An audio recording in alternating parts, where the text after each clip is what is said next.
Yeah, there it is. It's the dashboard.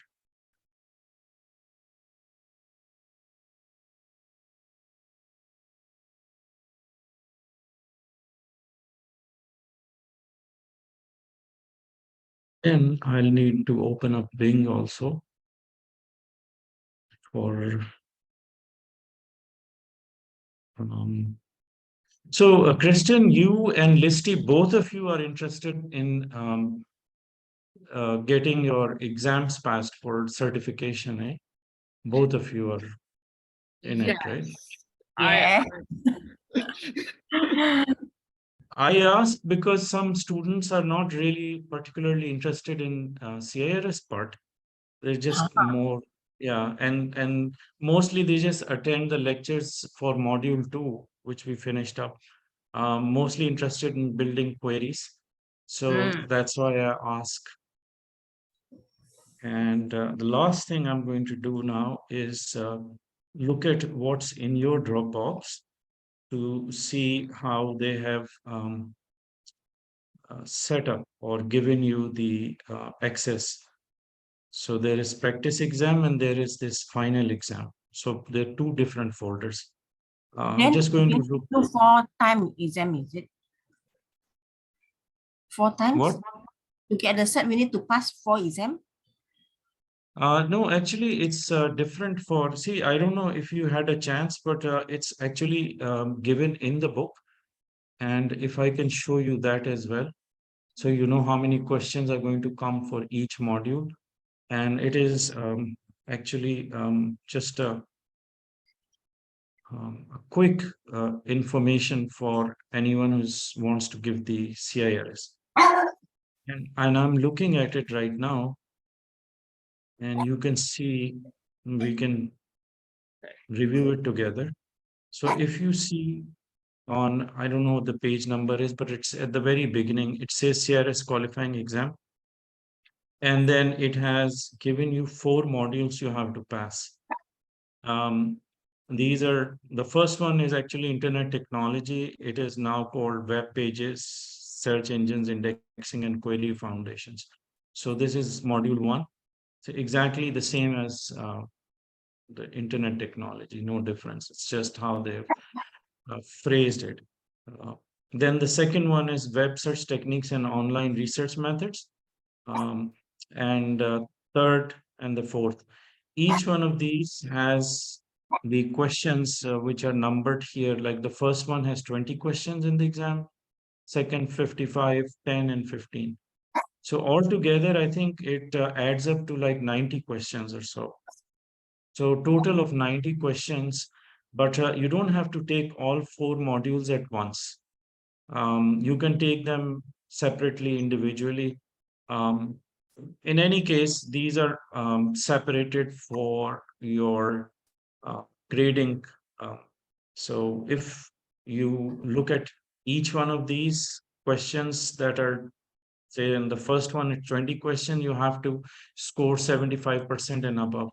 But there is a margin where if it is 1 point less or something like measurable in fractions like 1.5 points less, they would pass you. So there is this grace marking there. But 75% is what is requested. The duration, you will notice, is almost like 2 minutes and some seconds, like somewhat slightly over 2 minutes or 2 minutes, but nothing less than 2 minutes per question. At this, the duration timing is pretty much, it could be slightly flexible. It just depends. Sometimes instead of 20, they might give you 21 questions or even 19 questions. So the duration will still be like 45 minutes. The timing will not change. Number of questions might be one up, one down. So this is just giving you an idea of number of questions. Anyway, next few topics we don't want to have to worry about. So I want to go back to the CRS practice test. In any case, whatever is getting recorded today is important, because I don't have to repeat the whole thing for anyone who's missed out.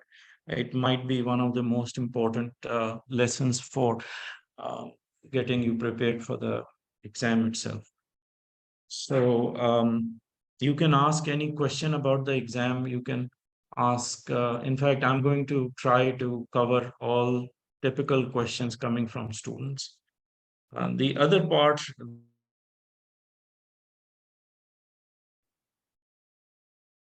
caution you rather is that because the exam gives you the ability to pause at any point or at any time that during the exam, and you can even log out of the session, but then you can return back and re-log in and continue from where you left. So it is a kind of a break that you can take. There is no time limit to the, when you have to return back to the exam, but we just turn it off manually from the back end if there is a pending practice or pending final exam somebody is giving uh, for more than, say, 3 days. It just, we do it manually. And sometimes what students try to do is they want to copy and paste the question. I don't think you'll be able to do that anymore from the screen. It won't be allowed. Second thing is that if you are interrupting the session far too many times, it has a built-in system that gives an indication that something is not right, like for the system to get a sense that somebody's, taking that break and pausing at a question and then returning back with the answer and then continuing with it.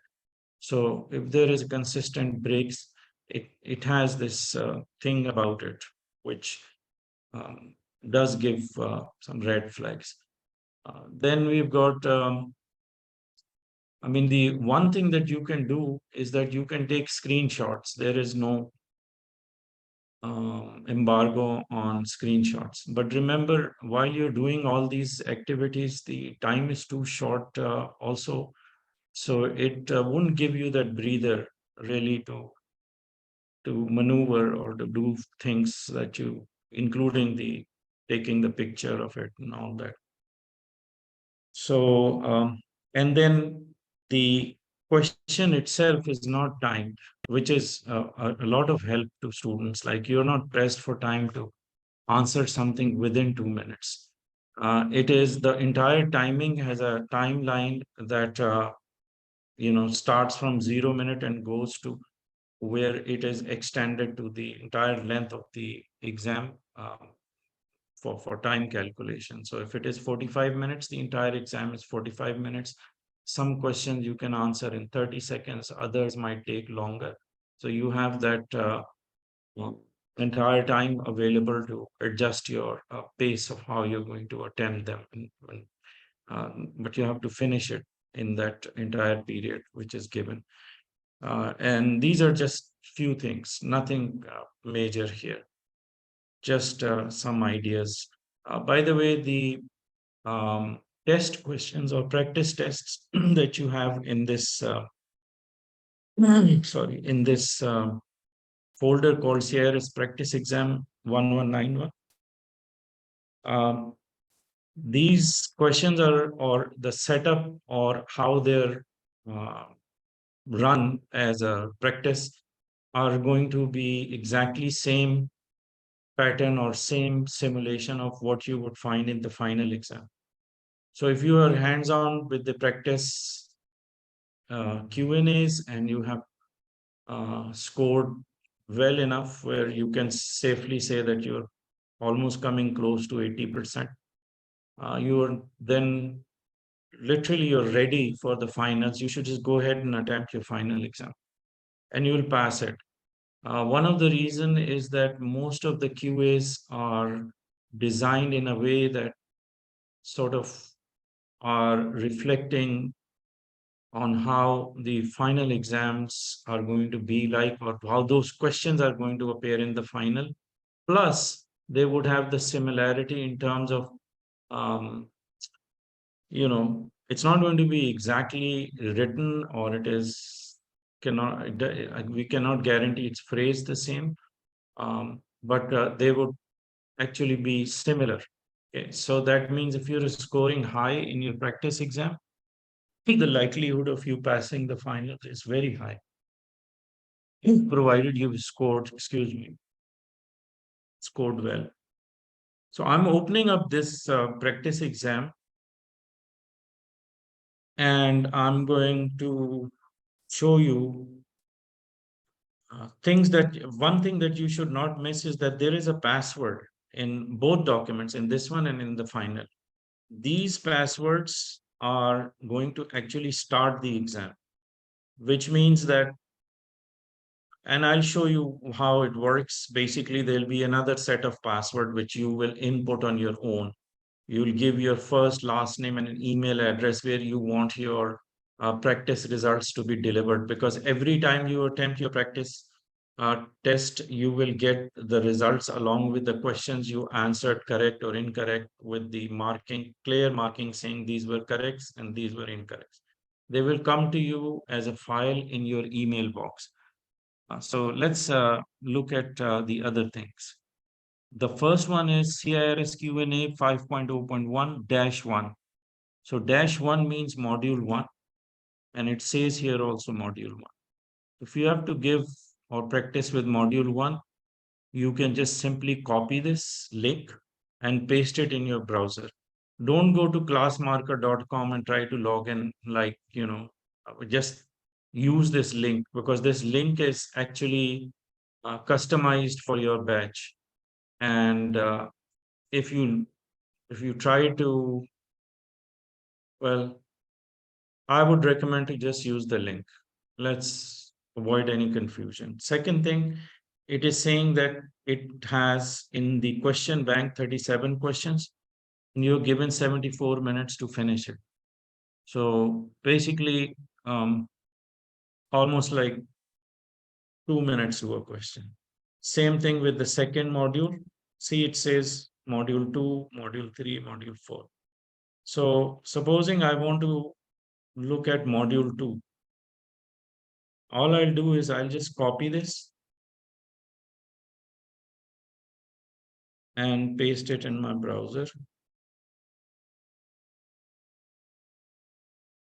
The browser I'm using is Bing, because I'm also logged in with the Chrome browser. So I don't want to use the same one. Otherwise, it just keeps. Okay, so here is the link, and I'm going to hit enter. And there is no limit to how many times you want to attempt your practice Q&As. It's unlimited attempts. You can practice as much as you want. So the first screen you will see directly is this one. And what it's saying is that you give it an email address. So wherever you want your results delivered, you're going to enter that email address, because it's going to come through email. I'll just type here Naveedm at AOFIRS. And then I'm going to hit start. And now, and then it's going to ask me for now this password is something that um, you have to enter on your own, as if it's your, you can create a password. Let's say it's not the same password that you would need to start the exam. This password you would need to re-log in to resume your exams. Okay. But okay, so let's just go through the drill first. I'll just write ginger ale.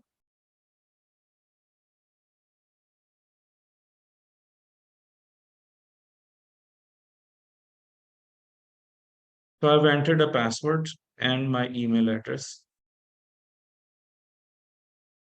Now in this one,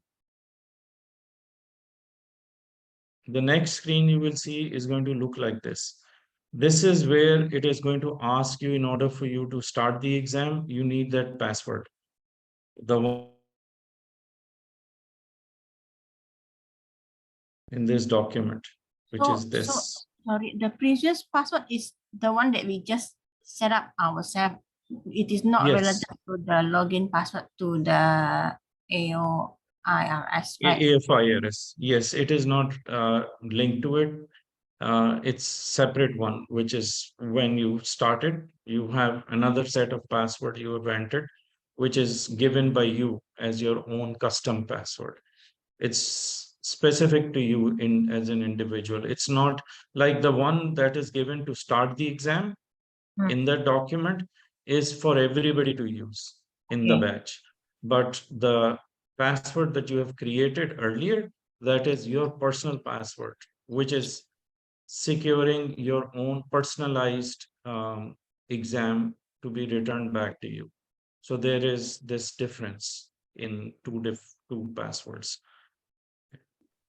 So here I'm going to enter the password which is given So to start the exam. this one was given to us. Yes. When was it? When we purchased the course? No, no, no, no. It's just I showed you this document. This one. This one you could see right here, right? Yes, In the yes. document. Mm-mm. Okay. So, and the same thing is given to you in the for the finals as well. Another password for the finals. This one is different. This one is for practice. Yeah.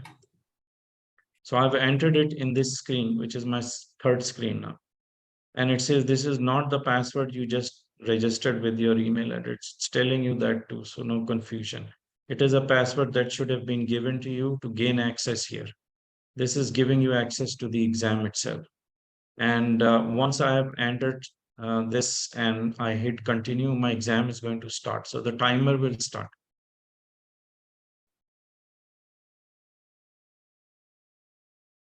Now I have to enter my first and the last name again.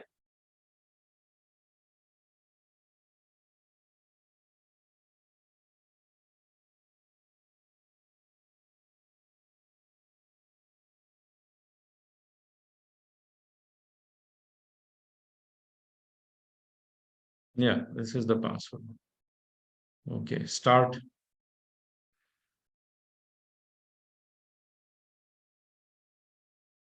It's just giving you a picture of how many questions are there, what is your time going to be displayed, question and all that. And continue. So That's giving you a statement, giving you some information that you can read. Agree not to copy, take photos, capture screen. I just told you you could take photos. You then for can the capture real test, is there any limit how many times we can retake? as many times as you want. It's unlimited attempts. For Okay. the practice exam, for practice Q&As, it's unlimited.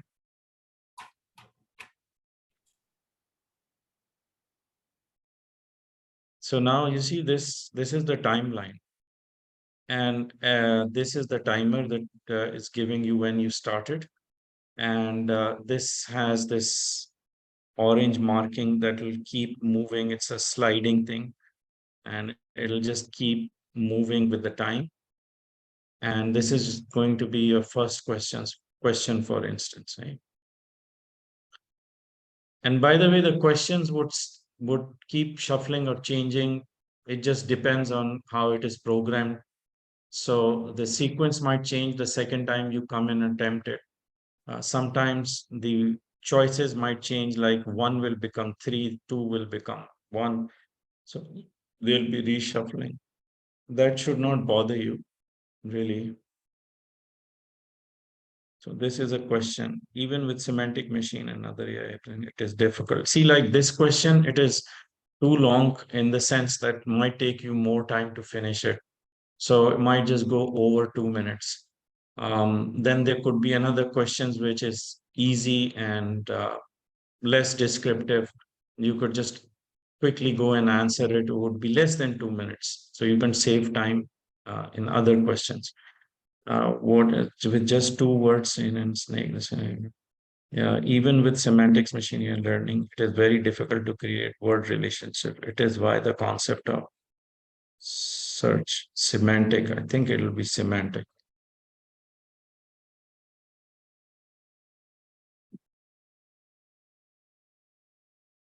Hit next.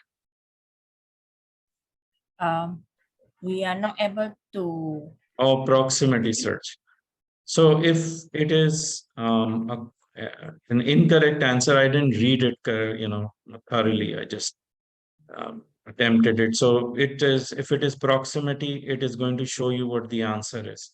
So you can remember the next time this question comes in your practice, you know it is proximity and not semantics. This was the answer given, which was incorrect. See, there is another button here that says save and finish later. You can press it and pause the tests, and you don't even have to log out, but you can pause and finish later, meaning that you can come back, continue with the same session, or even log out. If you're going for a longer period of time, just log out and then relog in. So save and finish is one choice. Now, after what is shown to you as being correct or incorrect, it would uh, have the button that says next, that will take you to the next question. Okay. A dash sampling is where research participants recruit other participants for a test or study. It is used where potential participant type of non-probability sampling.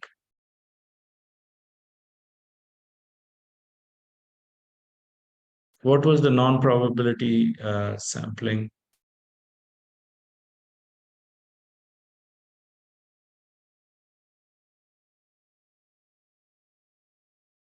Snowballing, I think.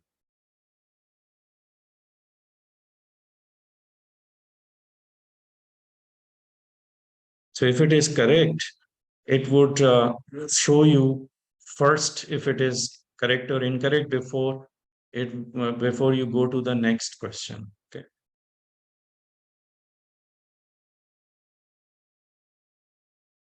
And here is another question. So it is just different types of questions you're looking at. There'll be some questions which is fill in the blanks, like we did before. And this one is giving you, it's called matching question. So you have to match this statement with the choice in the drop down box. So it's saying base is in URL. And the second one is description. So it will be all in text. This will be title. So all in title. Now, once you have made your choices over here, you can hit next. And it is also at the same time, and before it takes you to the next question, it is going to reveal if your answers were correct or incorrect. Same thing will happen in your final exam also. It will have exactly same functioning or same way of how your practice Q&As are doing. So when I hit next, it is not taking me to the next question, but rather it's going to give me next. Here means next. What is next? Next is that it will reveal if it is correct or incorrect. So here it is shown you these are correct, all three of them. And if any one of these are incorrect, first of all, it doesn't have that indicator because of the nature of the question. Like if, let's say, one of them is incorrect or something that is going to take away the mark out of or deduct a percentage mark out of 1 point, because each question is 1 point. So if even one of them is correct or the other one is the two of them are incorrect, it is going to deduct that proportion or the 1/3 mark on each question, because it is going to take away a proportion of it. It's not going to not give you a score or add the benefit of uh, getting the answer right on one of these. So that benefit you'll always be getting. So, Mr. Navid, in the real exam, right, for after every single question, when we hit next, they also show us the answer, correct answer. Yes, Oh, it that means shows you the the answer. only answer is once we hit next, we cannot go back because we see the answer and we know whether it is Yeah, the answer is yeah, correct or wrong. Okay. yeah. The one thing you noticed, I'm glad you did that. There is no provisioning here for you to go back or Yeah. to revert back. Yeah.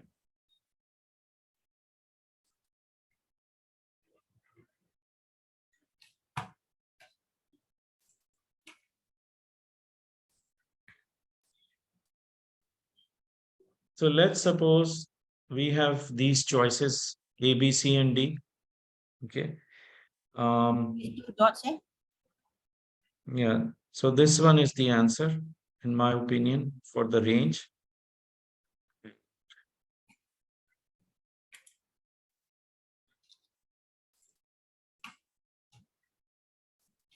And so it goes on. Eh? So if you do practice on your own, you will discover how are the different ways in which questions are set, even though they're all multiple choice, with the exception of fill in the blank. Some of the fill in the blanks would require you to write something. Others would give you a choice, a multiple choice of which could be the right answer to be put to fill in that blank space. So there will be all different, you know, patterns of it or how they're structured. So once you get used to it, it'll make you very comfortable to attempt your final exams because they will appear exactly similar to your practice. Okay. So anyway, this is what I wanted to show you. There's nothing more to it, except that once you start to practice on your own, you will be able to discover, and maybe you have more questions for me the next time we meet on Monday. So over the weekend is a good time for you to test it out. We have a class on Monday. That's probably our last class.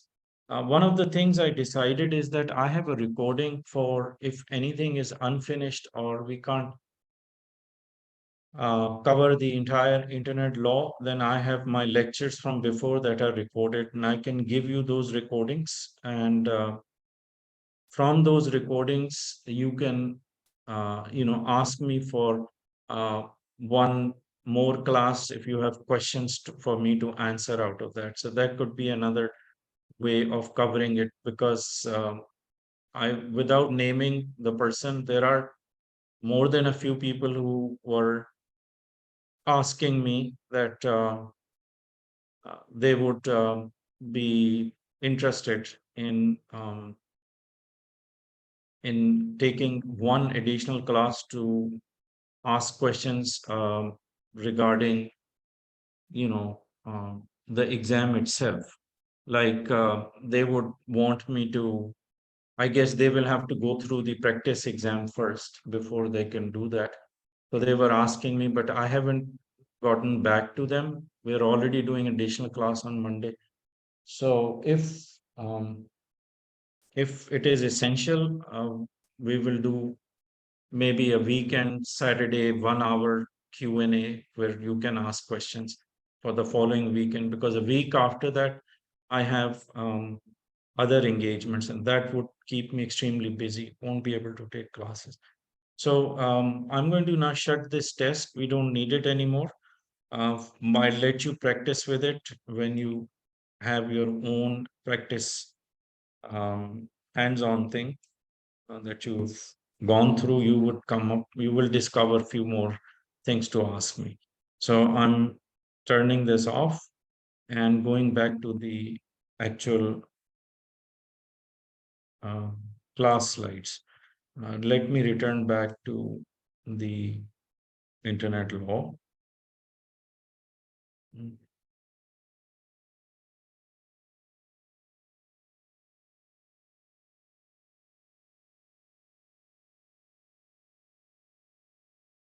okay.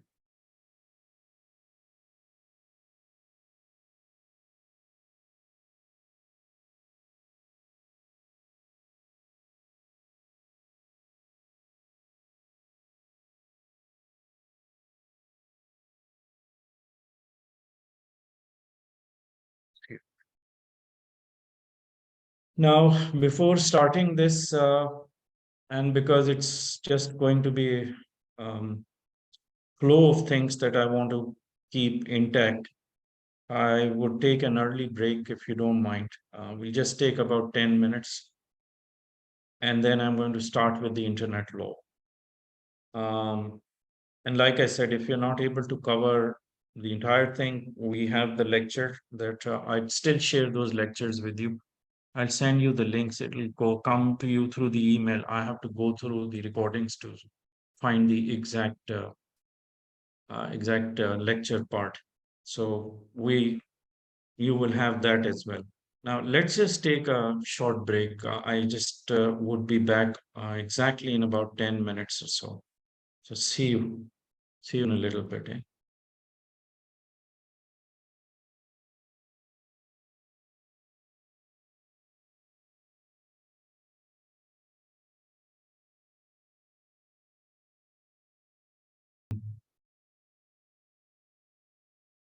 Christian Listy, I'm back. We can continue now.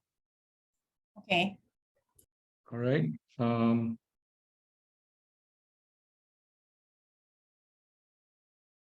Legal issues in emerging internet technology. Some of the ways in which the laws might impact your functioning as an independent researcher to have um, a sense, I guess, to know where you can limit your risk or exposure to legal issues um, that might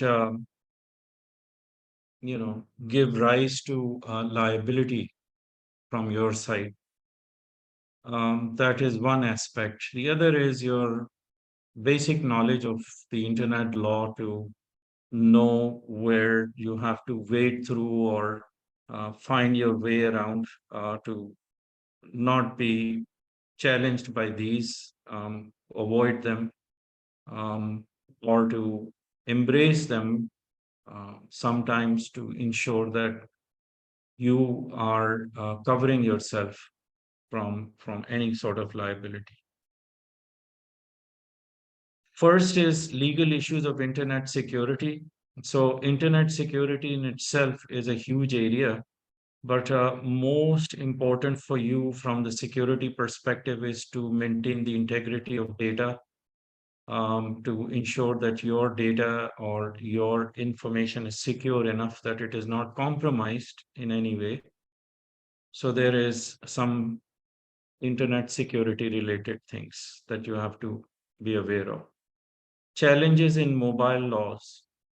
Challenges in mobile means it is, the devices can be moving around. You could be doing your research from one country to another, and you could be moving from one state to another and using mobile phone to do research.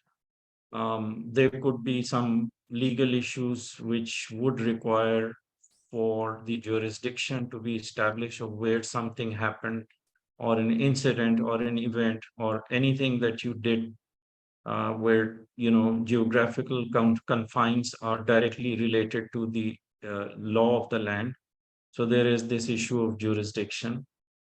There is jurisdiction in the general sense that is going to require for you to have an understanding of certain responsibilities and obligations that would be, you could say that would give rise to any kind of legal issues. But basically, it just depends on what you're using or where you are getting involved in terms of how the internet is connecting with, let's say, a server somewhere in the cloud, uh, whether it is cloud computing related, then who's going to be responsible for that software or application that you're using as a subscriber, especially when it is subscription model of accessing somebody else's database to copy or to download some information. So there could be these jurisdiction issues also. There is legal issues of social media. There is a lot of ethics, which is sort of, sometimes it is built into the law.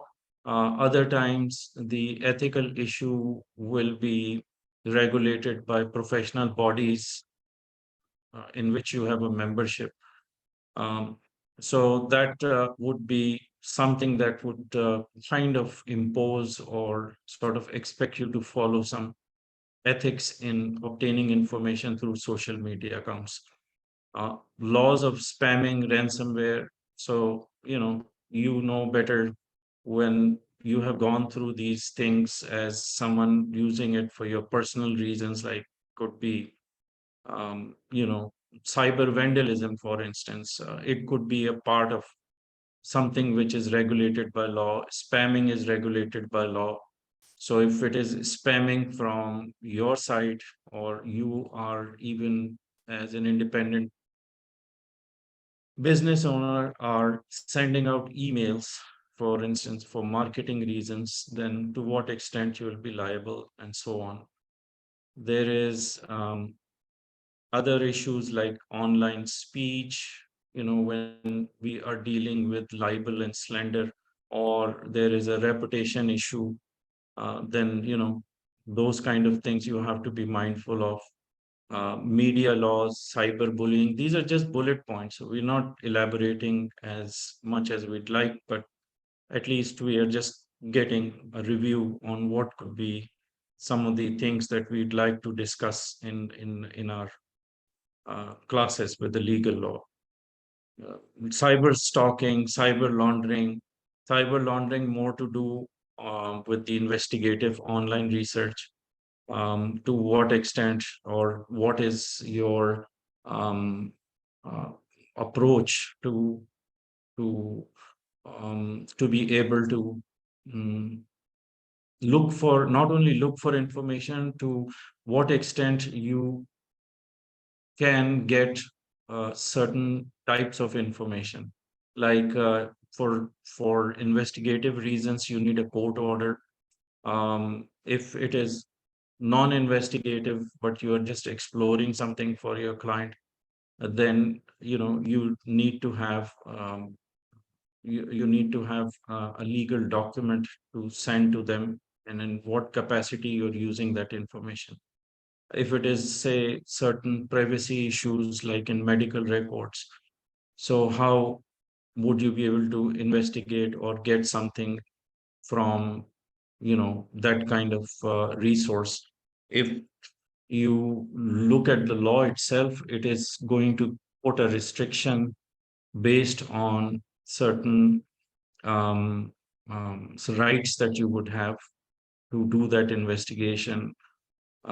If you're working, let's say, for medical insurance companies and they have authorized you under contract to work on their behalf, you might be able to get access to medical records. Then you've got e-commerce, consumer protection laws.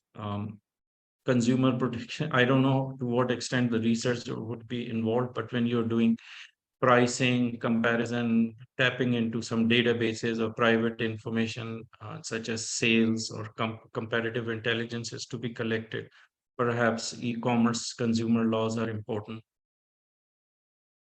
Online surveillance, fake videos, and false news, again, uh, another issue or something which is now more prevalent on the internet. Challenges of data collections and its use, like whenever you are collecting or information as free information, to what extent you are liable for it, like what could be the obligations for research data collection, for its use, actual use of it. um, there could be things like you know getting informed consent, for instance. If you are doing anything to do with surveys, then there is documentation involved which you need to be aware of. Crimes committed, we don't go there, we don't actually look into the dark website, but even if you're doing your research work and you're asked to do some searches in the dark web area, to what extent you're liable, and in what capacity you would be able to gather that information. I mean, you don't want to be someone who is penalized for looking at or doing something that involves illegal websites.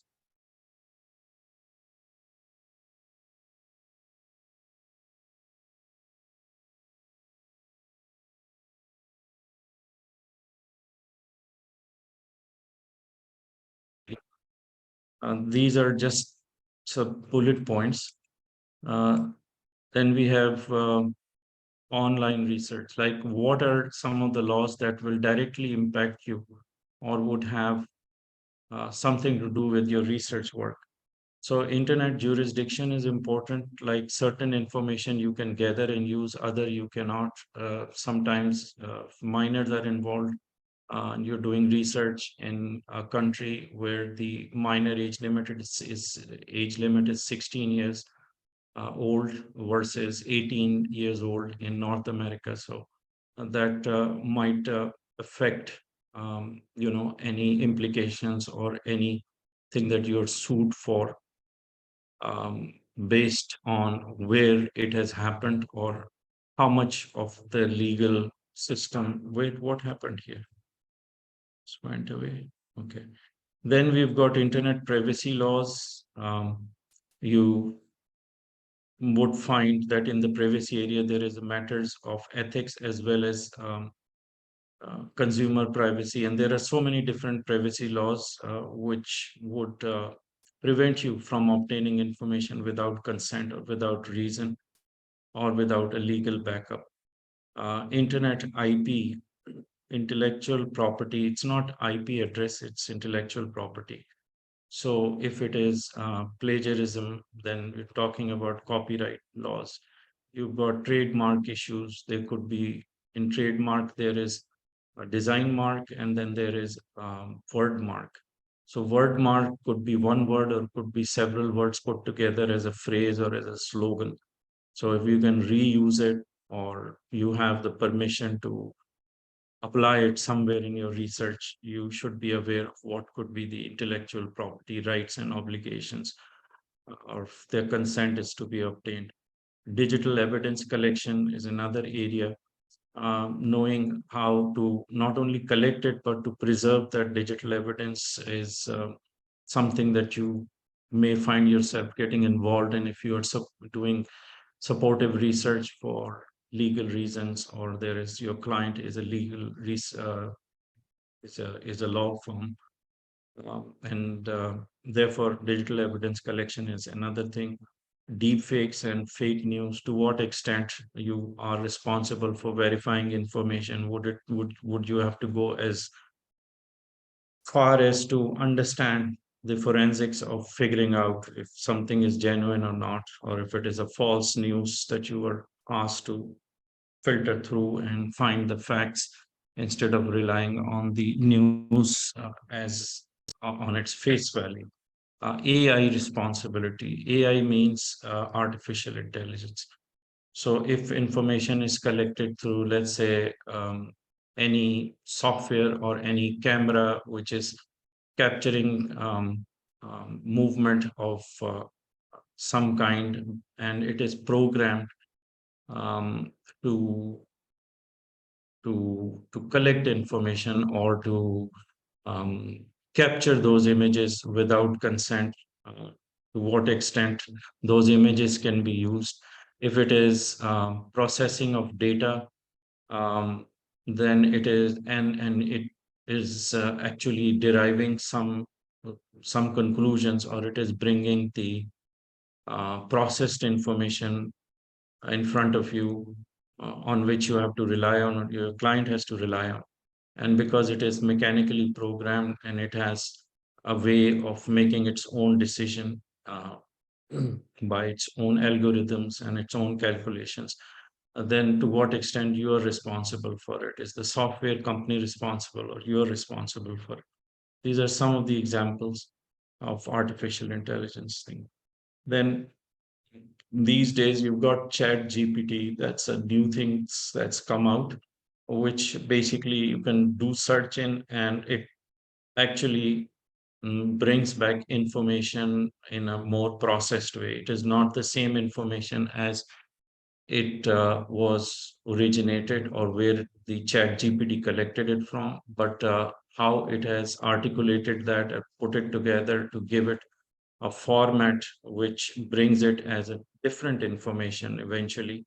That thing is coming up as an issue for a lot of people who are very protective about their intellectual property, which is being used and and I guess it is manipulated in such a way that it brings an outcome which is not exactly the same, but it is built using that information. So that's Chat GPT. It's one of the more intelligent softwares that is out there these days. Then you've got information and data confidentiality. What is confidential? It basically somewhat has a relationship with the privacy issues. What is confidential or not depends on the type of information. So we don't want to get into the detail, but something that you should mark on your own to find or to look for the legal issues that could relate to data confidentiality. One of the things that is not actually mentioned here or is cannot be understood as confidentiality, but somewhat has a relationship.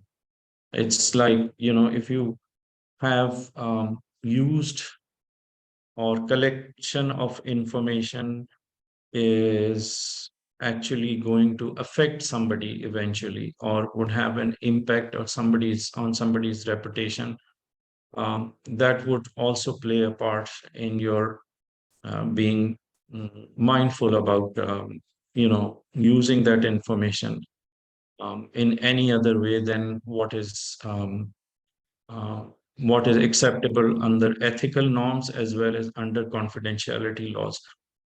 Then there is another example of reuse of data. Like if you have a subscription to which you have paid for that data or that information, and you are charging the client for it.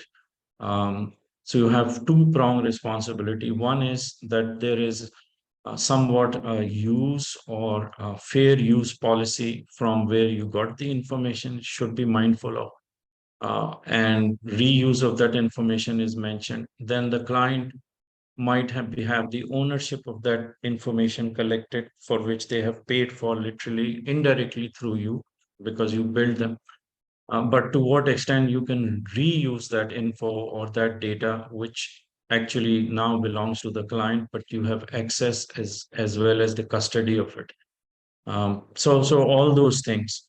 Then we've got slander and liability in social media. So anything that you are supposed to give a or anything you capture from social media as information, both qualitative and quantitative, you at all times should know that even though it's a free information, but it has the rights that belong to who's ever or to the platform like Facebook or LinkedIn, that there could be somewhat a relationship or a restriction of use from their side, as well as from the actual um, people or participant or account holders from where the information originated from. So there are so many layers of legalities in terms of when you are exposed to or you are asked to use social media information, trend analysis, for instance. If you can reuse that data, which may have been collected from analytics that is performed by the softwares within that application, like LinkedIn has that software, Facebook has that software.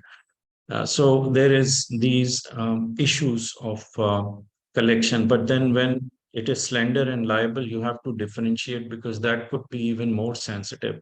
And that means that if social media is your source, then you could actually be responsible for either using that to damage somebody's reputation, or using that information as an um, unconfirmed facts, or even if it is confirmed facts, but because the information falls in the privacy of being used inside of that domain between certain users as groups, and you've taken that information outside from that environment and reused it um, outside of that group where all the activity, or I guess you could say that a conversation has been picked from, that would also cause issues of slander and libel if it is directly or indirectly impacting somebody else, or it is something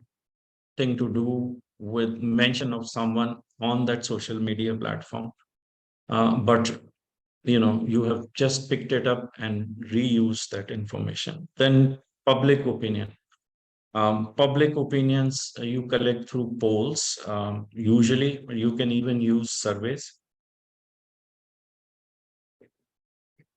But public opinion is a property which has somewhat a restriction under, let's say, GPL or general public licensing, or it could be any other license which is um, actually part of that website where you've collected that information from.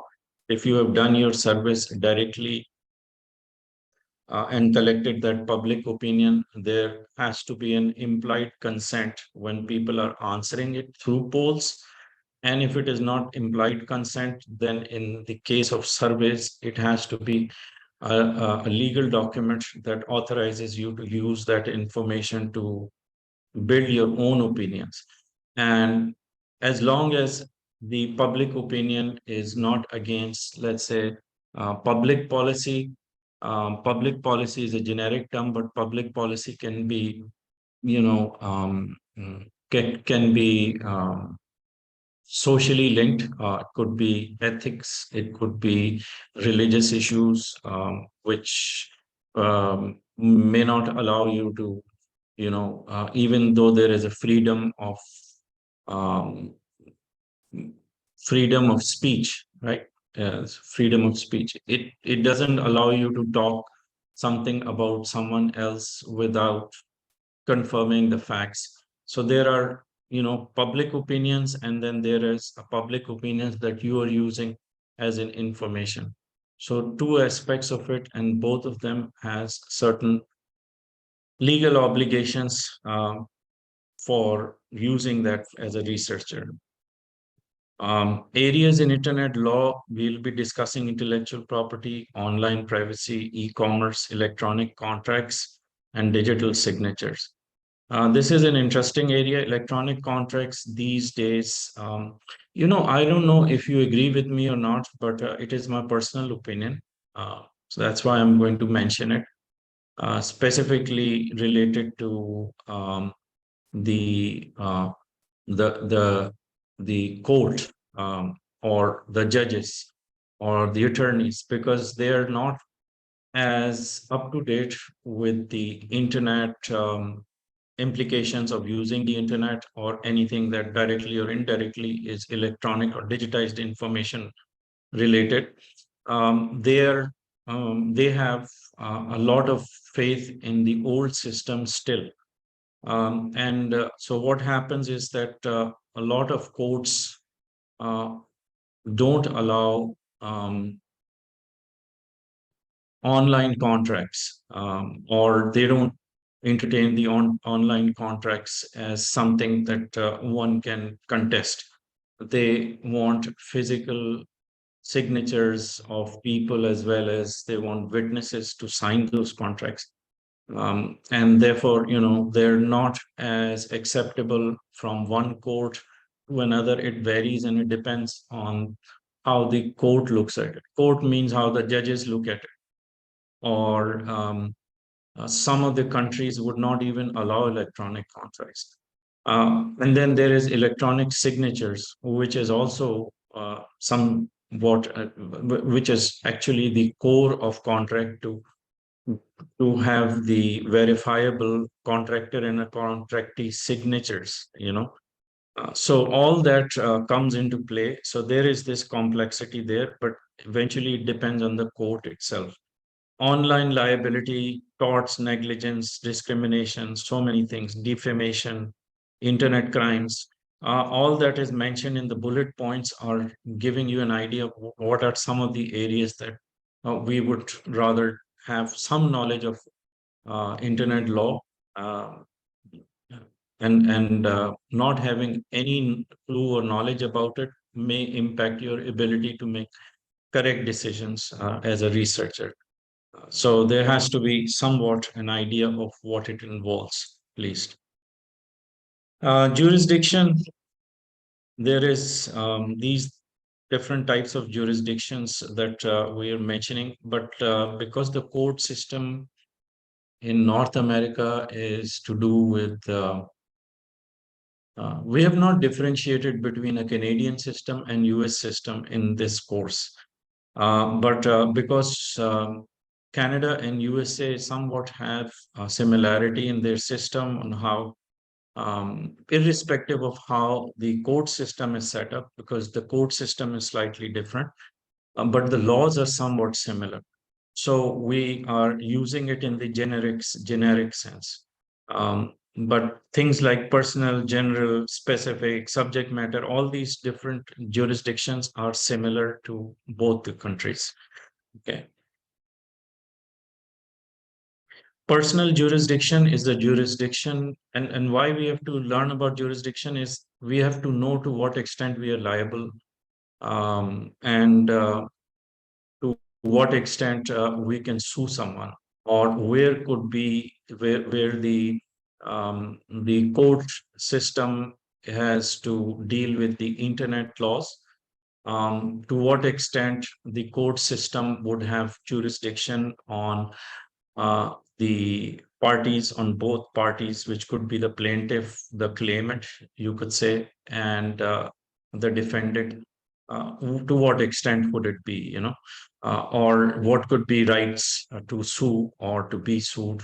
Uh, in that sense, a jurisdiction would matter. But when it goes to the internet area, it becomes slightly complicated. So before getting to the internet side, we're just looking at how the court system establishes jurisdiction as fundamental or as the basis of even going in the virtual situations. So this is on the ground situations, and this is pretty much linked somewhat to the virtual jurisdiction. So one of the types is personal jurisdiction. Personal jurisdiction is the court's ability to take the cases or to go after someone, an individual, let's say. And here, let's just talk about individuals and not talk about business for now.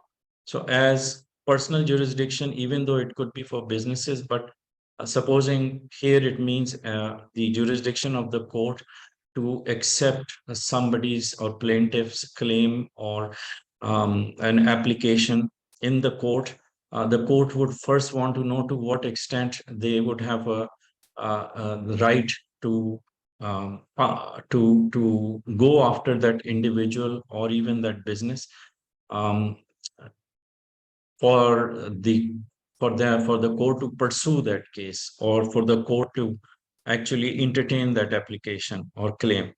So that is personal jurisdiction. So even if I am not resident of certain area, or I committed something in a certain state or a certain county, and I went to another state, or I'm not even living in that state, but I committed or event or some claimant has um, something to do with me personally while I was in that jurisdiction of the court will have to establish my personal jurisdiction to actually call me from another place where I'm permanently placed, or that where my actual business is, to have the subpoena or to have the warrant served if it is criminal thing.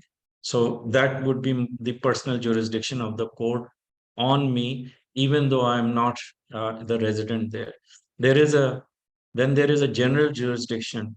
There is jurisdiction. Um, General jurisdiction means the authority to hear all sorts of cases. Like supposing there are these special courts which are named as, first of all, generally there is city courts, which are lower courts called lower courts. Even in USA, there is city courts or county courts. Then there is provincial, there is provincial court system. In both of these, and then there is high court, and then there is supreme court or superior court. So in the lower courts, there could be few of the cases that are handled. For example, city related in offenses, traffic related offenses would come in that jurisdiction. You go a little bit higher in the higher courts, like uh, let's say, apart from county, what do you call it in US?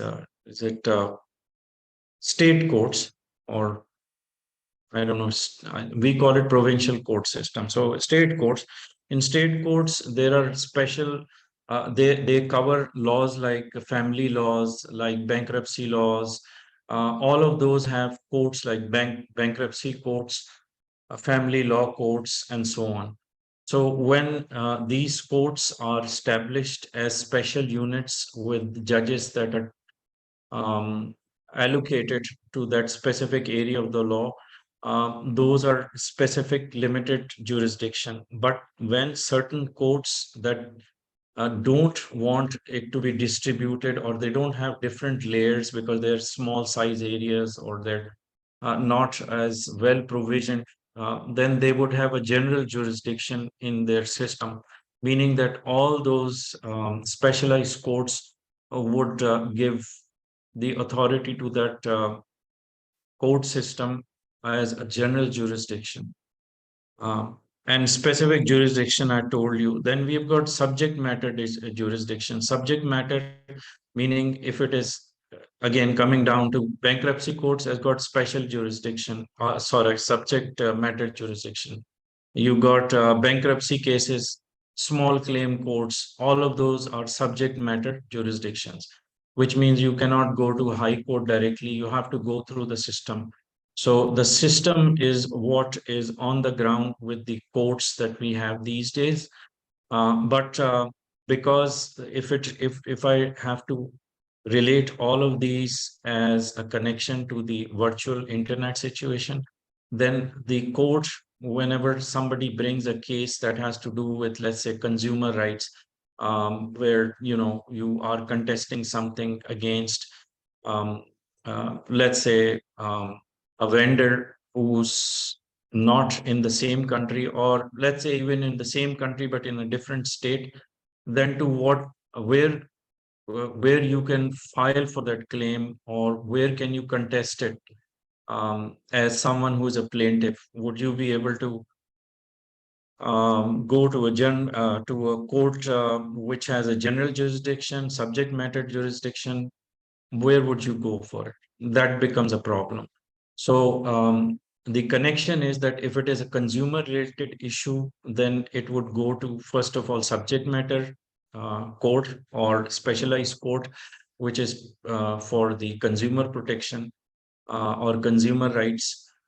Then there could be a personal jurisdiction, like to what extent the court would have a right to, let's say, mm, uh, to get to, or to communicate, or to serve some legal document to that individual who would be the defendant in this case, where the plaintiff would want the court to actually establish that personal jurisdiction under certain laws, to be able to get to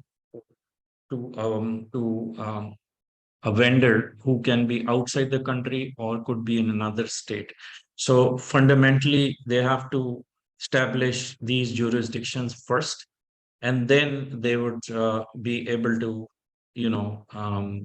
to start the proceedings of law. So that's why we are learning about jurisdiction, and this is how it is going to connect. Like I gave you an example, an e-com situation. So that's where the jurisdiction is going to be.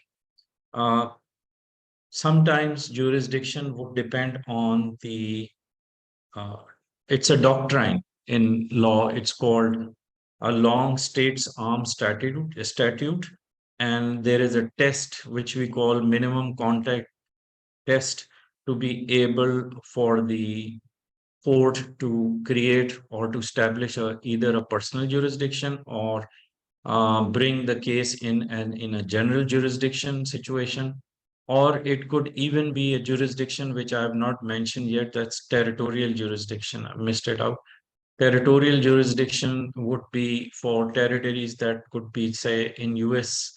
Territories are areas or land which have laws that are um, generally not typically the same as in those states that are part of the union, for instance, in USA. And then there is other territories like Puerto Rico, even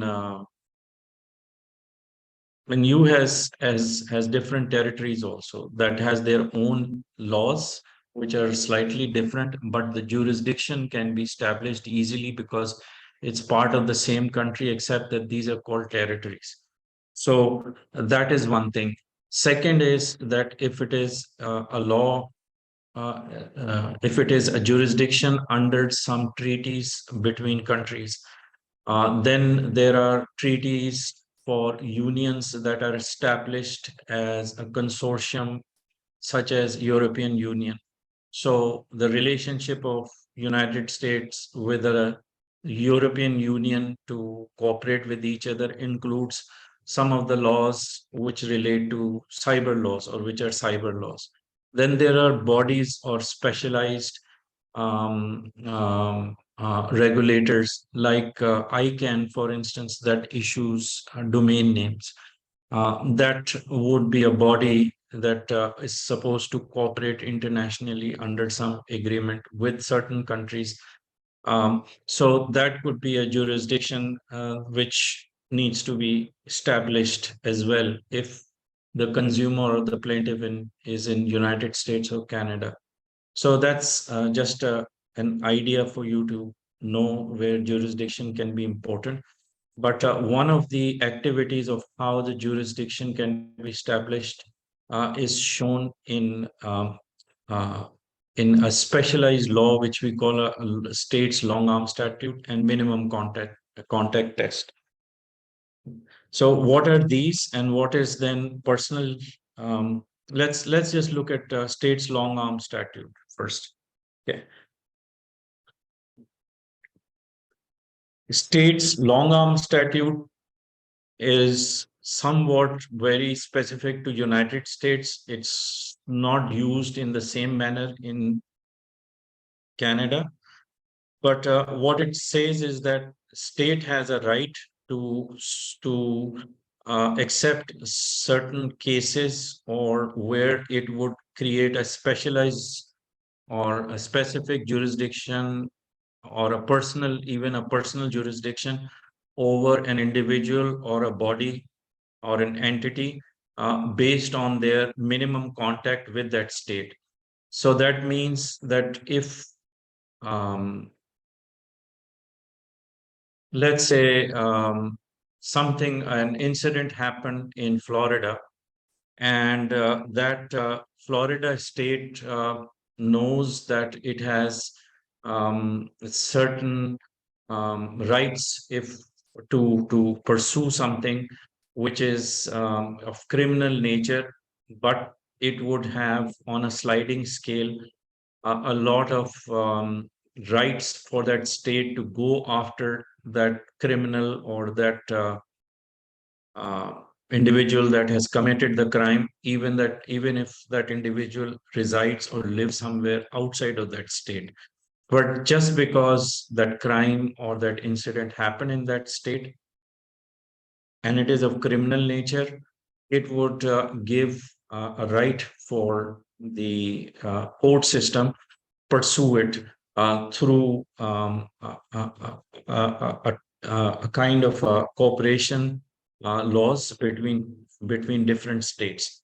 At the same time, if it is a civilian case and somebody did something in one state where in a city, let's say in a city like Palm Beach, um, there was a traffic accident and an individual who was just passing through and has no direct relationship with that particular state or with that city uh, was just temporarily going there and something happened and that person is, let's say, eventually went to California and Los Angeles, and that's the residence or the main place that individual lives in. Then the court in Palm Beach would look at the nature of the crime or nature of the incident, and based on that, if the other party, which could be a plaintiff in this case, resides in that state of Florida, in Palm Beach, that would give right for that individual to sue someone um, in California by by way of the long states arms statute. So while the defendant would claim that because the defendant is not a resident there, he was just passing by, therefore, for convenience, he would want anything that needs to be contested to be done in Los Angeles or to be for the plaintiff to file the case in Los Angeles. So there is a matter of whose convenience should have a more weight, the plaintiff or the defendant. Then the long arm statute would say that because the incident happened here, the resident is here, and also because the minimum contact test means that if that defendant has some contact with the state where they frequently travel through, or they even have a business there or a branch office there, then the minimum contact test means that the court system in Florida would want that defendant to actually come and have the case contested in Florida and not in California. So that is minimum contact. Even if you supposing somebody's wife lives in even after divorce, or let's say while they're separated, husband and wife, where wife is in Florida and the gentleman is in California, but because of the statute and doctrine of minimum contact, because there is a relationship established and that individual travels or have some contact with their ex-wife, or where the separation is happening, she's living independently. And if the wife have to file something, it has to be filed under minimum contact test because of that relationship or connection with that state of that individual would have to be contested in Florida. So that is again a minimum contact test. If somebody has a branch office and he frequents that branch office off and on, then the minimum contact says that that person at least travels 10 times a year to this state. So anything that can be filed by the aggrieved party can be filed in the state of Florida. So I hope that is clarified. Then we've got the same thing happens in the virtual world. The situation is somewhat have a similar understanding. Let's suppose the server of a website or the vendor has got an office that is registered or a business registered in Florida. The server that is accessed by the subscriber or one of the subscribers is actually sitting. Now here the server is treated as a business entity or as a being, that serves or delivers something, which means it could be related to or be similar to a warehouse or a distribution office. So if the server is sitting, let's say in Arizona, and the plaintiff is affected in California, in Los Angeles, then then the plaintiff can file through minimum contact in Arizona because of that server sitting there, or it can file for something that can be contested in where the company is registered in Florida. It is just a matter of convenience, but on the basis of minimum contact, the individual would say that because it is virtual and because Arizona is closer and their server is sitting there, and therefore the uh, case should be heard in the state of Arizona, uh, and not in Florida. So this is where minimum contact would have somewhat a similarity, or in the virtual sense, that's how one can actually pursue it. Then we've got personal jurisdiction and website classifications. There is the we can just call it the spirit of law, where sometimes the jurisdiction is established based on what might have occurred in relationship to the contact with the site of that individual. In this case, we just call that individual a plaintiff or an aggrieved party that is impacted or is affected by engaging with or having an activity on somebody's website, to what extent that plaintiff uh, pursue, or where the court would allow for that individual to be compensated, or where the damages can be maximized, or maximum benefit of uh, getting the money back would be, let's say, in easier sense. Otherwise, you can just say to what extent the owner of the website is liable in terms of money, as well as punitive damages to the plaintiff, will depend on the activity of the website and what that website is about. So that's where the sliding or the impact or the financial impact might be for both parties. So if it is a commercial website on the sliding scale, commercial meaning that it could be e-commerce related activity, um, and products are exchanged or money is transacted on that virtual platform, we call that commercial website. So if it is a commercial website, the there is a lot of moving components there. There is a merchant gateway that is under contract with the owner of that website to accept monies, that is under certain legal obligations and contractual situation between the owner of the site and the gateway. Then the plaintiff, in this case, who could be a customer who is buying the goods, would have something to do with the Visa or MasterCard as a consumer, and the credit card bank's obligations and responsibilities, and under contract between the consumer and that the credit card company. And then there is policies of use on that website, which is under terms and conditions that needs to be understood. Then there is transactional things which involves terms of payment, as well as refunds, as well as returns of goods, and so on. So there is a lot of activity, a lot of components. So commercial websites make it a more responsible platform, both for the mm, consumers, as a buyer be aware, as well as on the other side, the consumer rights issue. and then for the owner of the website to under the privacy and under the laws that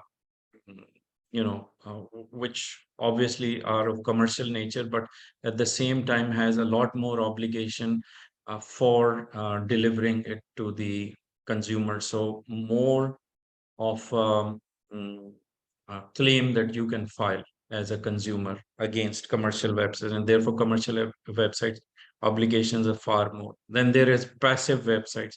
Passive are static websites, which are only set of information which could be about somebody, or if it's an individual's website introducing their work, which is static and no um, there is no activity on that website related to or for anyone visiting that website. They're just for information only, mostly just HTML, nothing dynamic in there. That is passive website. And if somebody is to look at it from the liabilities side, the owner of a passive website is not supposed to have a greater obligation or uh, enough damages that can be claimed by the user of that website who's just viewing it. Then active websites are there anything that is called active in the sense of how the law treats it. There is a definition to it. But active website means that if you are able to, as a user, use that website to enter your own information or to collect any information from that website as accessible from related databases. So active website has at least one additional component besides the HTML coding. It has a bit of a database or some sort of engaging activity, which is very limited, but at least it has the ability to serve some information as well as collect some information from the user. So that would be active website. And the obligations, liabilities, and responsibilities of active websites are more than that of passive website and far less compared to commercial website. Then we've got interactive website. Interactive means it is not only the user communicating with that website, which is called interactive. It is also a place where another set of users may be able to communicate with or the two users can communicate with each other, as in chat forums or anything that would allow for that platform to work as virtual grounds for communications between two parties. Interactive would also mean where they're serving or delivering something which is downloadable. It is not doesn't have to be commercial. It can be interactive, where it is allowing free downloads of something, where even PDF files are being downloaded as information, but at no cost. But it is interactive in that sense as well. So that is interactive, whereas interactive website has still has in the terms of priority on what could be the measures of liability and obligations, commercial website has the highest. Second is interactive websites. Third is active website, and the last one is passive website. So that's how it is set. But if you find the question in the exam that is going to ask you to prioritize or to give some sort of value to or to what extent one may be having higher uh, legal liabilities for the consumer to be obligated to, or where the consumer would have more rights to sue for a higher amount value or higher amount of money, you would have to know where commercial website stands against interactive in terms of priorities.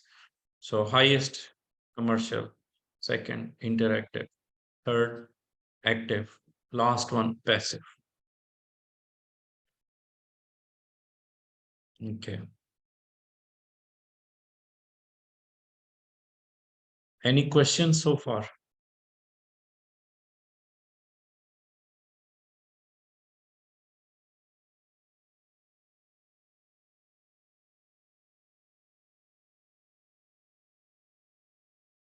Everybody's quiet. Kristen, Listy, how is it going so far for you? We're getting into the really interesting stuff because I used to work in a law library, and so I'm starting going, "Ooh, this sounds really cool. Ooh, I wonder how I can find all this." And then I went, "Oh wait, I have to be on mute because the dog is barking like crazy." So Okay, no worries. it's like So I'm still here. You're getting into the really interesting stuff, but I'm gonna have to be on mute because of the dog. no worries, no worries. Because it's a lot of information, and then I have to go quite fast with this. I've got copyrights, trademarks, and patents. But at the same time, I'm kind of double-minded because I have another lecture which I recorded that has covered so much in these three areas. And from my last lecture, I remember I even had some examples from the public database that is dealing with trademarks to show the class, because I had a bit of extra time. So I would able to show them the trademarks databases, and there were some case laws we were able to do also. Fortunately, the last time, these case laws we won't be able to complete in these classes. Even though I'm not obligated to do it, it was just optional for the instructor. And I still feel that I would want you to be able to look at these at least, because it might be coming in the exam as as something that if you're not familiar with it, you may spend a slightly more time. So to save you that effort, I was thinking that the recording might do a better job. And whatever I'm going to teach you moving forward from here, which is actually a recording, which is also recorded lecture, it would be more redundant or something that I would like to give you rather than go through all of these. And before I start, before I start with intellectual property, that's my thought. So I'm going to give you that lecture that is talking about trademarks, copyrights, patents. And when we come on Monday, you would be, and hopefully you'll be able to look at those lectures. It's not going to take too long. It's just going to be maybe 30 minutes to 40 minutes on these topics. So I'd let you go through that and then come to me with any questions you might have. But quickly, because we have a little bit extra time, let me just show you what is the difference, at least the difference between copyrights and trademarks and patents. There is a better chart that you can find in the book, which I have opened already, that might be useful.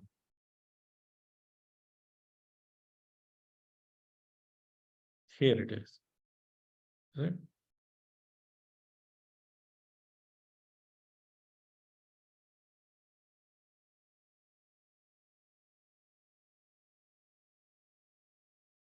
No, this is for patents. I'm sorry. So anyway, let's look at the copyrights. So what are the copyrights? By definition, it is showing that anything. And do you know if the copyrights are only for the writing of something, or it could be anything other than writing? You can think of any example which could be a copyright, but not exactly in writing? The images. Images, correct. What else? Movies. Movies, softwares, Mhm. paintings, sculptures, any artwork, even diary, your notes. You see? And do you know at what time something becomes your copyrighted material? Um, is it at the time when you wrote it or at the time when you registered your copyrights?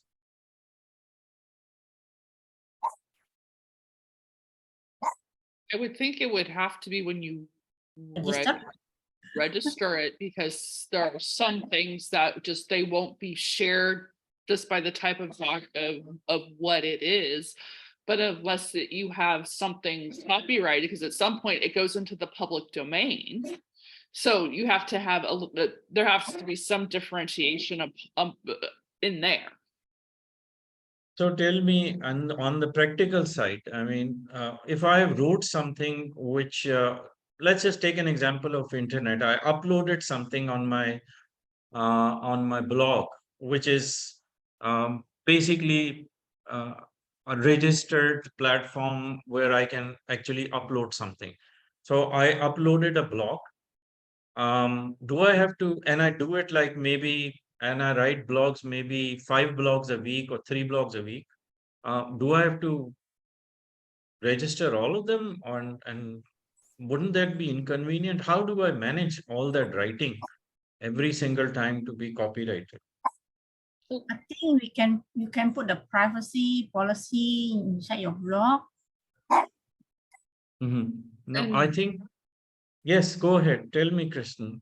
And also there's a difference between like personal things that like the stuff that you give us for class would be very different than the other types of personal writing that you do. But I would imagine as soon as you upload it, it's there, and that starts your copyright because you already have something going on. And you might have set your blog up in a particular way that nobody else can use the information on your blog without your permission. Okay.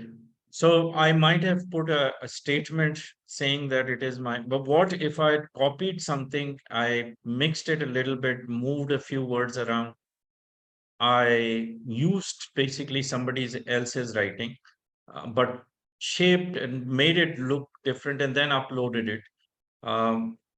That is plagiarism, right? It Is it is, plagiarism copyright issue, you think? unless you give proper credit, and if all it would take would be is one line saying that this person influenced this, and here's the source material. That's sometimes that's all you need is to cover those bases. As long as you acknowledge that it's not yours, you're not violating anybody's copyright. Okay. So we actually discovered a lot of things around copyright laws, or which might involve copyright laws.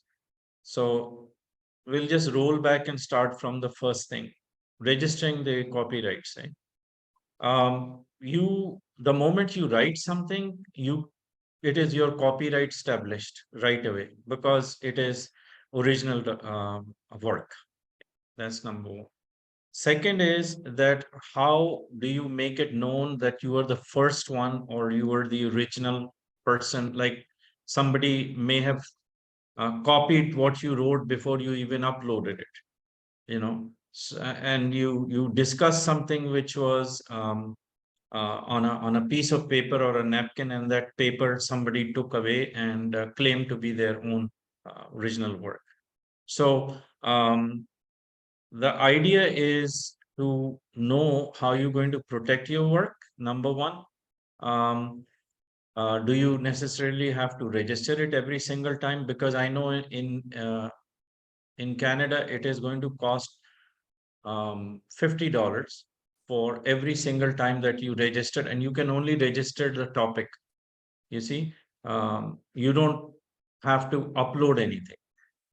There are ways in which third-party platforms allow you to upload it to their servers, and they mark it with a date and timestamp and keep it as a third-party confirmation of something originating or coming from you. as a writer or as a producer of that work. So that is a legal way to do it. But the other ways in which we can claim and we can verify that it is our own original work, even though not registered, but originated from me, for instance, I would be able to, and while I upload it, there is a date and a time stamp that I would put myself. And then there is a date and time stamp of the server where it got uploaded to, or something that is third party, which is not directly uh, under your control to manage or to change, especially time and date. So what that third party platform would do automatically could be one recourse for you to, go through that route. Then comes the technicality of how that can be done, you know. So there is this issue, okay, that one has to be aware of. Second thing is that anything that you upload as your original work, you obviously can put a disc to put a statement saying that it is your copyrights, and if you like, you can allow general public license for anyone else to use it for whatever reasons. There are different types of GPL licenses. So that could be something you can, but it would still not prevent somebody else to copy it and for you to then later on follow it up, claim it, and the file for it in the court of law. It's a very expensive proposition. For small writings or for a few articles, nobody would even bother to take it to the court. Do you know how expensive intellectual property attorneys are? I mean, it's one of the most expensive areas to contest and to hire the attorneys. It is, we have dealt with these situations. So it is sometimes very difficult to really protect copyrights.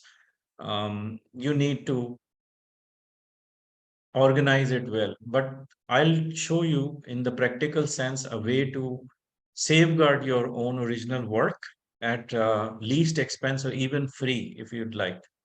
And there is another platform which I'm not sure if you're aware of. Some of you are probably, but it is called Wayback Machine, or it is called archives.org, which is where you are able to temporarily store that file that you have uploaded as it appears to the user as a finished page itself that is captured, and it is archived with the given time and date stamp. And if anything has to be contested in the court of law, at least now the the courts accept archives.org as an authentic platform or as a non-biased, a third eye to confirm and establish the page as being there at a certain time and date, visibly available on the internet. Do you know of archives.org or anything like Wayback Machine? Do you have any idea about that? If not, then I can show you. No, sorry, what machine? Archives. I'll give you the URL, but let me find it first where it's at. I think it's called archives.org or waybackmachine.com. You can copy it. Let me try this as well.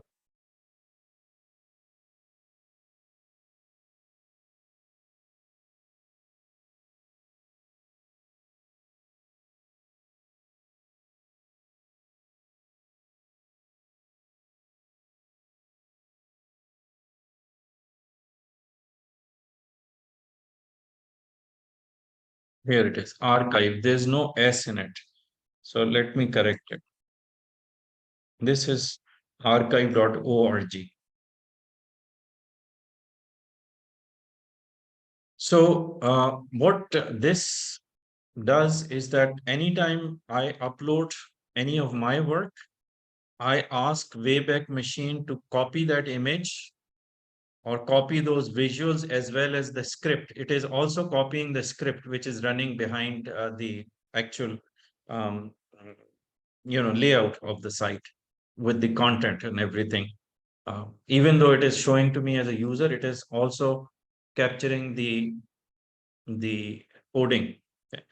So what it's going to do is it's going to find, first of all, it is meant, when it started, it was meant to keep track of or copy certain pages that are available on the internet as a container of copy that is indexed for it to be able to, for users to be able to retrieve those pages for that particular domains or those specific pages on a certain date.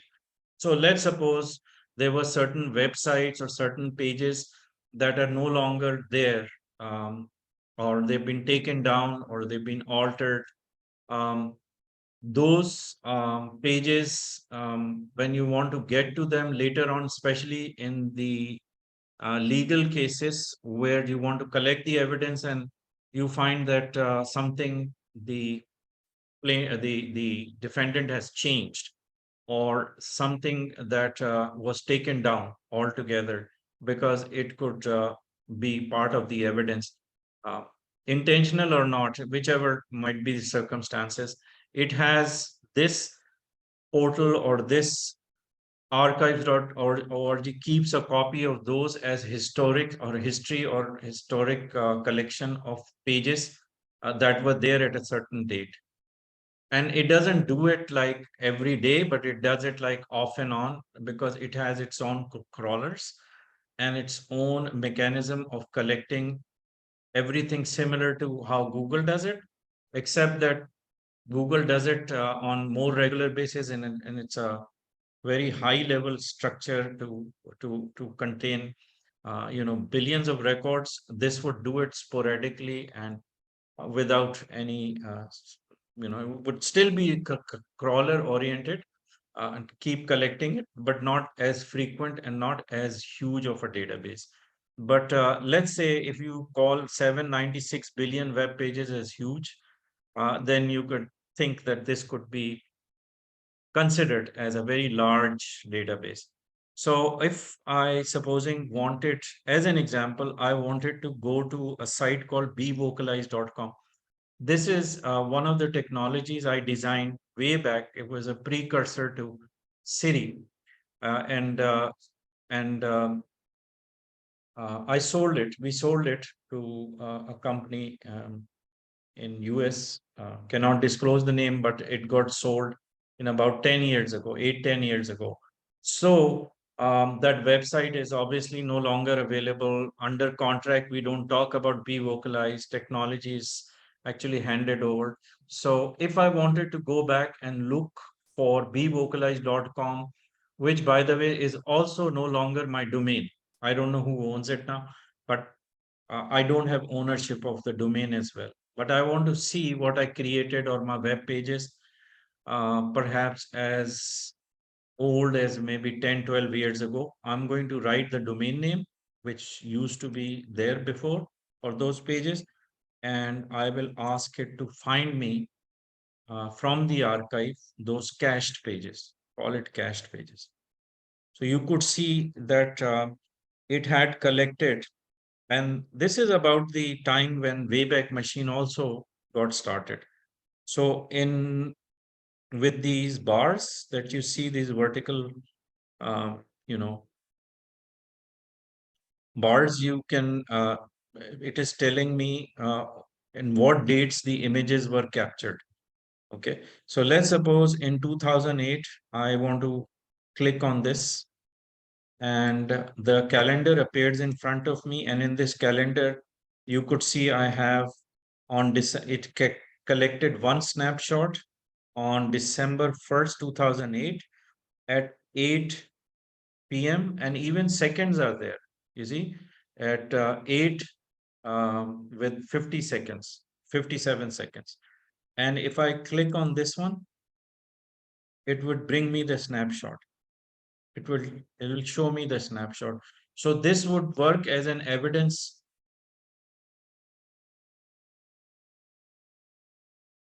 See, my old phone number, everything is here. Yeah. So the page showed up, which is no longer there. And I can even collect its HTML. So there is a record as as old as in 2008, and so it continues. That's just giving you an idea. Now, on the other hand, what you can do to protect your intellectual property is what I'm going to show you. You can ask Wayback Machine, like as soon as you upload a page, you can ask or give a link to that page for Wayback Machine to capture it and keep it in its archive. And this is free service. If you want to sign up or you want to have an account with them, it'll give you even more facilities. Like right now, I can't get to the code, but if I sign up with them, or I don't know if it's a paid site or it's asking for money, but if it has more of the, you can even archive your videos, books, audios. So this is basically acceptable by law. Is third party, it has no influence whatsoever for anyone to ask them to take down a page or not to mention it. Pretty much one of the ways that I can, at a low cost, I can archive my links.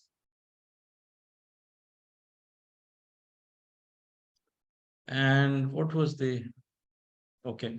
So let's just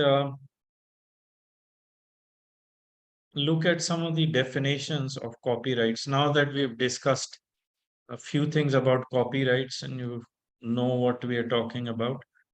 So let's look at the slides, what the slides are telling us. Okay. And then there are trademarks. So what is the difference between trademarks and copyright?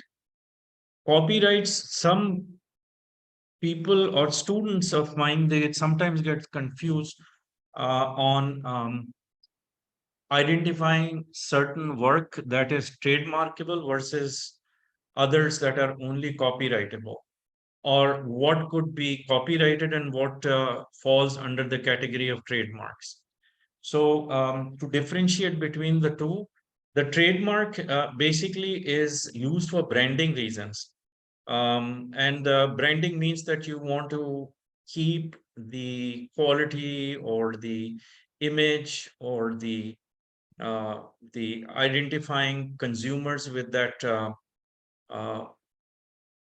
a specific logo or something or a design or a slogan even to relate with that particular product, which is actually original and is a guarantee of being original from the same producer, manufacturer, whoever it may be. It could even be a services delivery mark. ADP is services. It's not a tangible product, but it is trademarkable.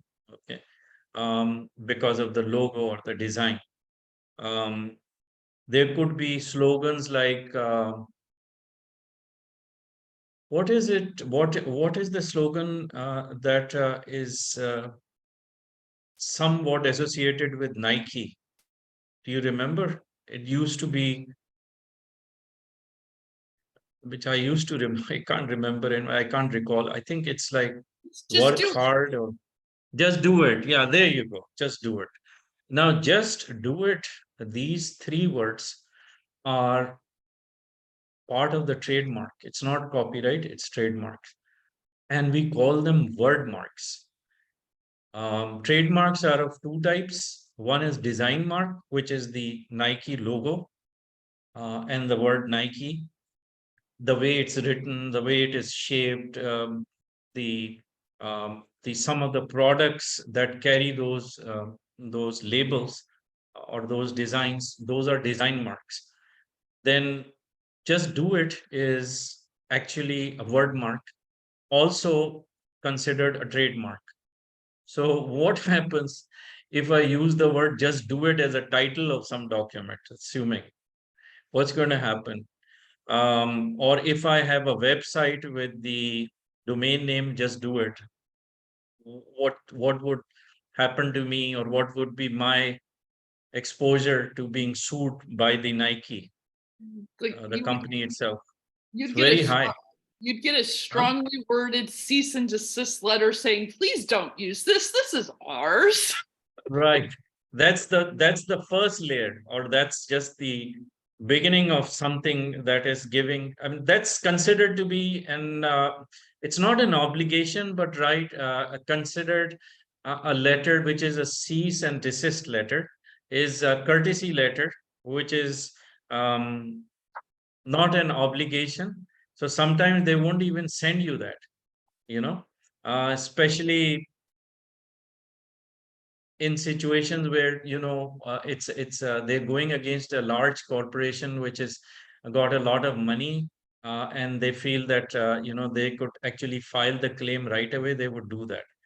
And for whatever reason, I mean, if cease and desist, don't you don't comply with that within the period of time that's mentioned, they're going to sue you. They're going to sue you really bad.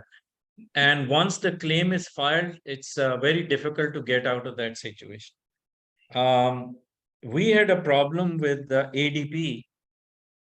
That's a public company, and they've got a lot of financial muscle and a lot of attorneys working full time for them, including some of the very expensive firms, law firms that represent ADP systems. So what happened is that they sent a cease and desist letter, and I didn't get it. Or let's say it didn't actually get transmitted to me, and then there was a claim that they filed.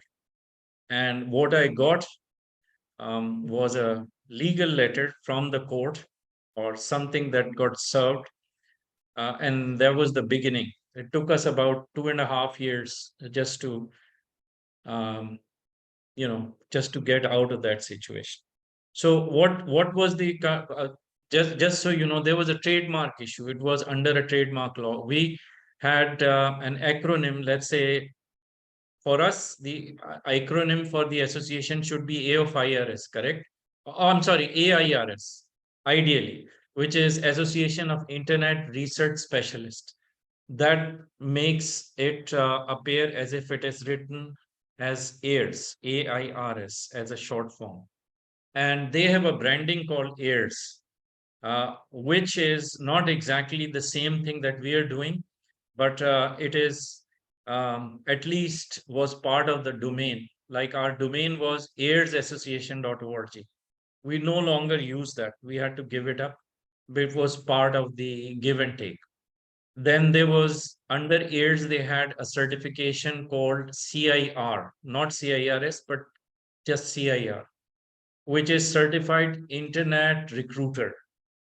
So then they contested that CIRS is too close to CIR, so on and so forth. So we got the real good taste of how the trademarks work, as well as understood some of the ways in which we could have protected our side, as well as from what is considered um, as a liability, or exposure to liability. We could avoid that situation as a researcher also, who is writing documents, or who is actually using somebody else's work, even under some agreement or arrangement. They would still want their trademark to be protected, or somewhat they don't want the trademark to be diluted, or they don't want the goodwill of the trademark to be blurred, right? So there is a lot more to understanding trademarks than just what it stands for. But primarily, the difference between copyrights and trademark is distinguishable by differentiating even in the worded format. If it is a phrase that is common enough that the consumers would identify it with that product, or where uh, they have advertised extensively and spent a lot of money to make that phrase or that slogan to be part of the logo or somewhere mentioned under the logo, even though it could have been something that would technically be copyrights related, but it is contested really well and could fall in the category of trademarks protection. So IP within copyrights and trademarks would contain the word marks also, or the words or the writing can also be confused with trademark writings or word marks. So that's the one thing. Now, patents is very different from trademark and copyrights. Patents is innovation, invention, something new you have created, something that has got no competition, or it is got a value based on the process, technology, as well as its ability to make money out of. Patents should be one of the criterias of it. Patents being approved is that the patents would benefit somebody in the real way. So it can't be something that you've created which is decorational. So there is a lot of things that actually makes certain things or certain invention patentable, which is part of the criteria of it of something to be registered as a patent. And because there are hundreds of thousands of patents that are already in the database, and they're quite detailed and have a lot more work put into them, so that it appears to have even the smallest minutest details of technology, as well as structure, as well as process involved. So it's very it takes a specialist to find if there is no competition, or is though no comparable patent which is going to conflict with, or maybe duplicate, or may not possess the uniqueness of what you expect out of your own discovery and your own patent that you are planning to file for. So a lot more work is involved in, first of all, finding space that would fit you in as an intellectual property or as a patent. Second is that for the patent to get approved, it takes a lot of years, because so much of this patentable items are piled up, or you could say that they're um, far less resources available to verify and get it accepted, because there is a committee, there is a lot of regulations which falls under the consortium of patent verification and verification bodies, that it takes a very long time for it to get approved. So patents are obviously unique in the sense of intellectual properties, yet they're part of intellectual property and can be differentiated and distinguished very easily. So if something that is mentioned in the exam that says such and such item or such and such thing that is being put together by someone and would like to go and make it into an intellectual property, what could be the best venue? Um, would it be trademarkable? Would it be patentable? Would it be copyrightable? Patents can also later on would have a trademark, which is possible, but trademarks cannot be patented, whereas patents might contain copyrighted material, but copyright materials cannot be patented. So patents are patent or patent, can call it both ways. But so they are unique. So the chart I was mentioning, or you were looking at in the book, was about patents really, and it is gives you an insight in a more easy and well laid out chart. Where is it?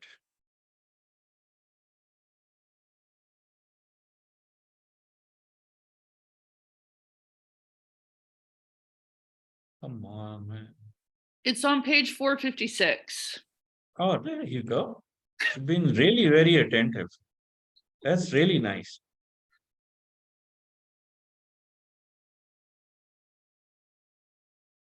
50 something. Come on. It's too jumpy. This thing just keeps moving. Here. Almost there. I think you can type the page number there. Cannot be in four. Hold on. I said 456. Okay.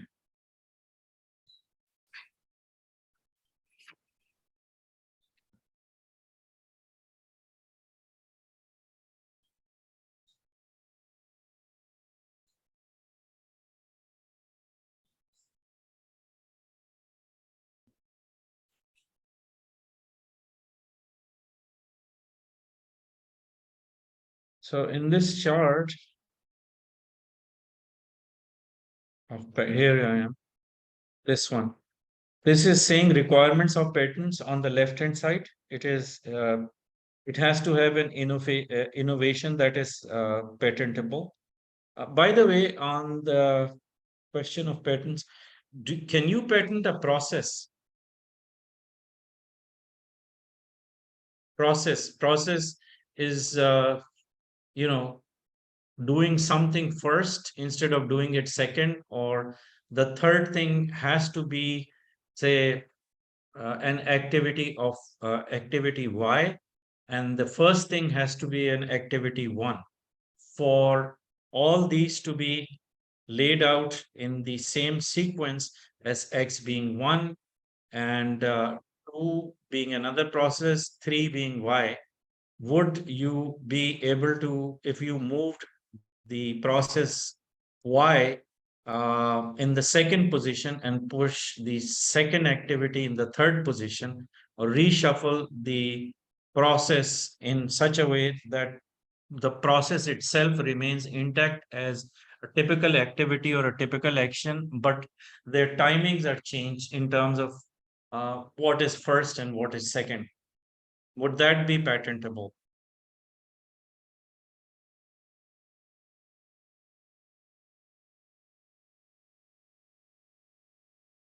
No, they cannot be patentable. Why? Because each individual process have to be an innovation in itself. It does not matter if the process is already an established process of, let's say, bleaching something before it is as in manufacturing. So the bleaching is a process. The fact that you have moved the cutting first and moved the bleaching as a second process cannot make it patentable. For it to be patentable, the process of bleaching has to be different. Okay, not the sequence in which it is. Anyway, that's just some of the more interesting questions that were in the exam, or they used to be in there when exam used to be very hard in the beginning. So I thought I'd just mention it. Anyway, the second thing is the innovation is new, novelty. There has to be an element of novelty. The innovation is inventive, which means that somebody, not anybody else has done it. The innovation must not have prior use, meaning that if you have been selling the product using the process in your business, or if you have licensed this prior use, disqualifies it from being patentable, meaning that it is brand new enough that it has not even come out in the market. It is something that is an experimental shape, but it is not commercially available, or it's not being used. So the element of innovation will be considered for that element of it being novel and being innovative.